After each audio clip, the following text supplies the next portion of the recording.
ક્ષત્રિય આંદોલન સમયે સતત ચર્ચામાં રહેલા ક્ષત્રિય આંદોલનનું નેતૃત્વ કરતા ક્ષત્રિય આગેવાન પીટી જાડેજાની રાજકોટ પોલીસે ગઈકાલે રાત્રિ દરમિયાન ધરપકડ કરી હતી અને તેમના વિરુદ્ધ પાસા એક્ટ હેઠળ કાર્યવાહી કરવામાં આવી છે, જેને લઈને ક્ષત્રિય આગેવાનોમાં ભારે રોષ જોવા મળી રહ્યો છે।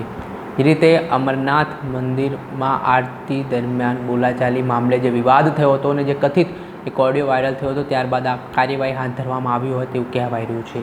ત્યારે શું સમગ્ર મામલો છે, વિગતે વાત કરીએ। વૈષ્ણવજન તો તેને કહીએ જે પીડ પરાઈ જાનાને રે। નમસ્કાર દર્શક મિત્રો, નવજીવન ન્યૂઝમાં આપનું સ્વાગત છે। હું છું ફૈઝન। આજથી થોડાક દિવસ પહેલાં ક્ષત્રિય આગેવાન પીટી જાડેજાની એક કથિત ઓડિયો ક્લિપ વાયરલ થઈ હતી, જે ઓડિયો ક્લિપમાં તેઓ ધમકી આપતા હોય તે પ્રકારના આરોપો તેમના પર લાગ્યા હતા। જણાવી દઈએ કે પીટી જાડેજાએ ક્ષત્રિય સમાજનું આંદોલન, જેમાં રાજકોટના સાંસદ પરસોત્તમ રૂપાલાએ લોકસભાની ચૂંટણી દરમિયાન ક્ષત્રિય સમાજને લઈને જે વિવાદાસ્પદ ટિપ્પણી કરી હતી, ત્યારબાદ સમગ્ર ગુજરાતભરમાં ક્ષત્રિય સમાજે જે આંદોલનની શરૂઆત કરી હતી, સંકલન સમિતિના પણ પીટી જાડેજા મુખ્ય સભ્ય રહ્યા હતા ને જે નેતૃત્વ આંદોલનનું ચાલી રહ્યું હતું તેમાં પણ તેઓ મુખ્ય ભૂમિકામાં હતા અને જે સાંસદ પરસોત્તમ રૂપાલા સામે મોરચો માંડ્યો હતો તે સમયથી તેઓ ચર્ચામાં આવ્યા હતા। ત્યારબાદ ક્ષત્રિય આગેવાન તરીકે તેમણે જે આંદોલનમાં કામગીરી કરી ચર્ચાનું કેન્દ્ર બન્યા અને હવે તેમની સામે પોલીસે કડક હાથે કાર્યવાહી શરૂ કરી છે, જેમાં થોડાક દિવસ પહેલાં રાજકોટના અમરનાથ મંદિરમાં આરતી દરમિયાન કોઈક બાબતે સામાન્ય બોલાચાલી થઈ અને આ બાબતે જે ક્ષત્રિય આગેવાન છે પીટી જાડેજા તેમના પર ધમકી આપ્યાના આરોપ લાગ્યા। તેમના કથિત ઓડિયો છે તે સોશિયલ મીડિયા ઉપર વાયરલ પણ થયા અને તેના સંદર્ભમાં રાજકોટ તાલુકા પોલીસે ગઈકાલે રાત્રે તેમની ધરપકડ કરી। ત્યારબાદ તેમની સામે હવે પાસા એક્ટ હેઠળ કાર્યવાહી કરવામાં આવી છે અને પાસા અંતર્ગત તેમને અમદાવાદની સાબરમતી જેલ ખાતે મોકલવામાં આવ્યા છે અને આના જ કારણે હવે વિવાદ કરવાની શરૂઆત થઈ છે। પોલીસની આ કાર્યવાહી સામે ક્ષત્રિય સમાજના આગેવાનોમાં નારાજગી જોવા મળી રહી છે। પીટી જાડેજાની અટકાયત બાદ તરત પાસાની કાર્યવાહી કરવામાં આવી છે। ખોટી રીતે મારા ફાધરને અત્યારે પાસા હેઠળ ધકેલવામાં આવ્યા છે।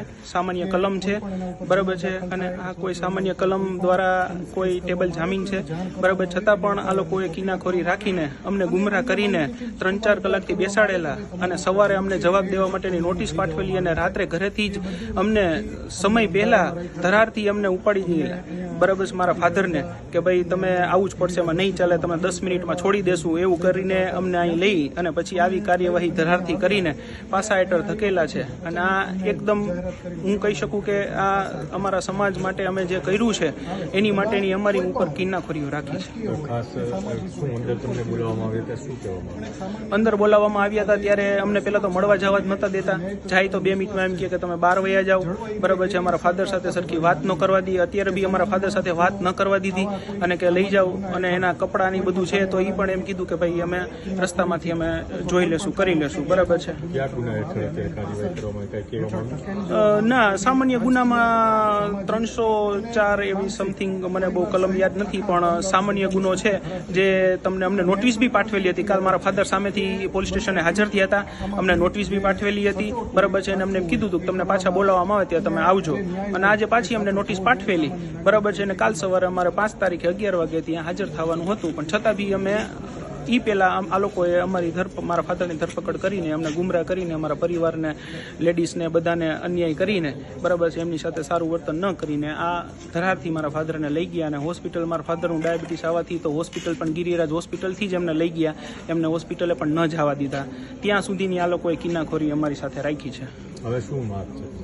હવે બસ એક જ માંગ છે કે સરકાર આને ન્યાય દેવડાવે, નકર આવનારા સમયમાં અમારો ક્ષત્રિય સમાજ બોડી સંખ્યામાં આમનો જવાબ આપશે એવું અમને લાગે છે। ઘણા આજે બહુ મોટી સંખ્યામાં રાત્રે અત્યારે 12:30-1 જેવું થઈ ગયું છે, છતાં પણ મોટી સંખ્યામાં પીટી જાડેજાના સમર્થકો અહીં આવેલા છે, બરાબર છે, અને એમને નારા પણ લગાવેલા છે, તમે કહો તો અમે તમારી સાથે છીએ, ત્યાં પણ આવીએ, બરાબર છે, પણ મારા ફાધર છે એ બધા સામાજિક માણસ છે, એ કોઈ આવી રીતે ઉગ્રતા ક્યાંય લાવવા માંગતા નથી, બરાબર છે, પણ જે છે એ ન્યાય મળી રહે અમારી એવી જ ઈચ્છા છે। ને પીટી જાડેજાના જે સમર્થકો હોય, ક્ષત્રિય સમાજના જે આગેવાનો હોય તે પોલીસ સ્ટેશને પહોંચી રહ્યા છે ને હવે આગામી દિવસોમાં રાજકોટ સહિત અલગ અલગ જિલ્લાઓમાં પીટી જાડેજાના સમર્થનમાં આવેદનપત્રો પણ પાઠવવામાં આવશે તે પ્રકારની વાત પણ કહેવાઈ રહી છે. દર્શક મિત્રો, આવા જ નવા વિડીયો સાથે આપણે માહિતગાર કરતા રહીશું, એટલે નવજીવન ન્યૂઝ જોતા રહો.